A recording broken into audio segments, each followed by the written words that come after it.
Her family. Well, our political correspondent Andrew Sinclair is in our newsroom now. Now, she's got quite a small majority, hasn't she, Andrew? Yes, just over 3,000, and you may remember her expense claim for private security also attracted a bit of controversy. But she says in a statement this afternoon that that's nothing to do with her reason to stand down. She says she'll be 67 at the next election. She spent many nights away from home, and it's been a strain on family life. And while she's got her good health, she'd like to enjoy her family a little bit more. And I think that's true. When I was talking to her the other day, she was proudly talking about her daughter, who's a very successful filmmaker in South Africa. But she also knew that the next election would be a very hard fight for her, with the prospect that she may well be in opposition. And I was talking to another MP last night who said that when you've been in government, the prospect of being in opposition fills you with dread because you suddenly realise you've got no influence. And I think, like a number of Labour MPs of a certain age, she can see the writing on the wall and she thinks, I've just had enough. And she's been quite a colourful character, hasn't she, within the Labour Party? Oh, yes, very much so. Both she and her husband, the writer Ken Follett, were very much the original champagne socialists, the new breed of millionaire supporters who bankrolled New Labour.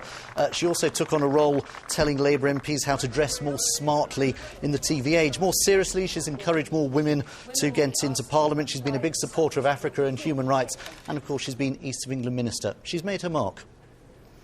Andrew, thank you.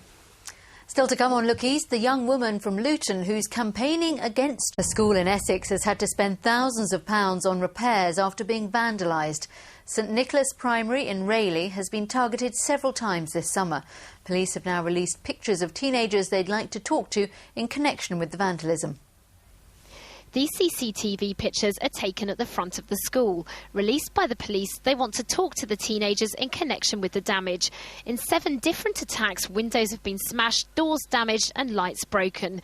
Today, scars are still visible. The cost of repairs is running into thousands of pounds. There's been 7 instances and it's a great deal of damage. Somebody did say to me at one point where we had it boarded up that it actually looked like a derelict building rather than a building that was being used. Pupils say the vandalism is disrupting the everyday running of the school. They feel they're being targeted for no reason.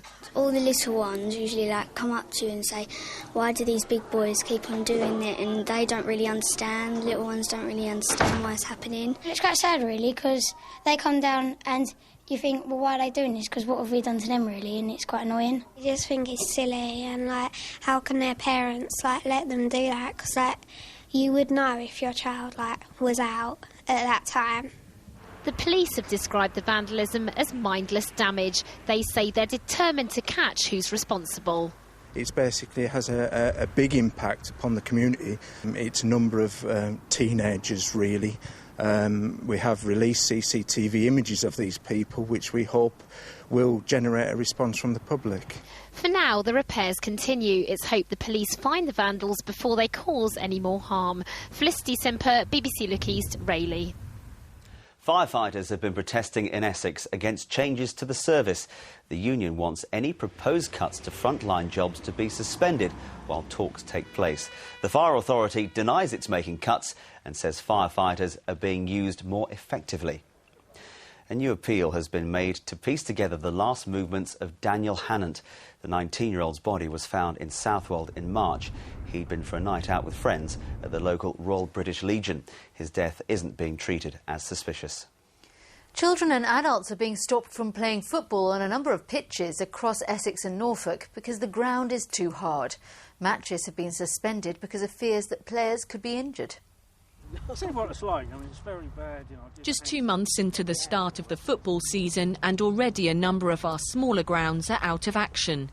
You can see just how dry the place is. The grass is just nothing there at all.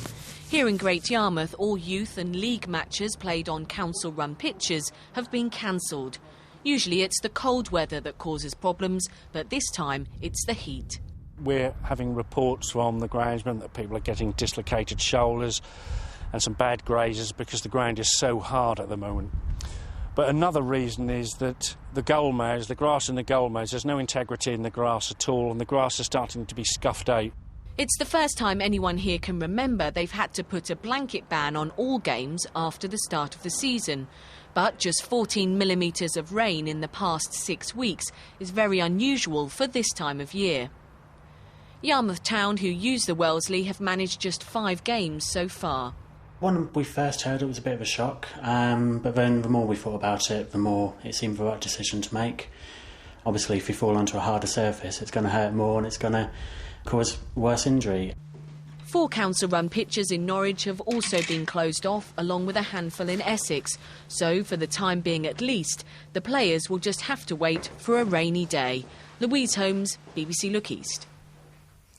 It will be quieter in North Suffolk this month. Fighter aircraft from RAF Lakenheath are to stop night flying. The American 48th Fighter Wing's been training for missions in Afghanistan and Iraq. Night flying will resume in November. 2 pubs in our region have won national awards in the latest edition of the Good Pub Guide. The Fat Cat in Norwich has been named Beer Pub of the Year. The Cock in Hemmingford Grey in Cambridgeshire has been given the title of Best Dining Pub of the Year. The Fat Cat was described as a place of pilgrimage for beer lovers. A Norfolk outdoor centre has been showing off its facilities to one of the organisers of the London Olympics. Sir Keith Mills visited Whitlingham Education Centre near Norwich, which is hoping to be used as a training base for canoeing, kayaking and triathlon. The Olympic equivalent of a royal visit meant it was time to push the kayak out. Whitlingham is one of 37 venues in East Anglia trying to attract visiting teams ahead of the Games. Sir Keith was a key player in securing the Games for Britain, and today he had a look at what we're offering teams who may wish to set up camp close to London. There are over 200 countries that compete in the Olympic Games, and now that Beijing's out of the way, they're all starting to focus on the London Games. Norwich and the facility here is as good a chance as any, I think, to be the host of a major country as they plan for their Olympic journey to London.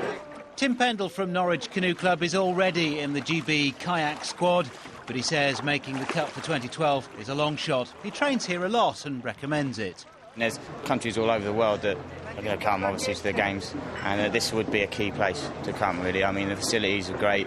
You've got the river just over there, the lake's brilliant. I mean, what more do you want? Andrew Simpson, sailing gold medalist in Beijing, was also there today to give a sailing masterclass and show off his gold medal. Well, I think it's phenomenal, you know. If we got these facilities to train in China, we'd have been more than happy. The people that come here will train will be very happy, I'm sure. None of our venues has signed up a country yet.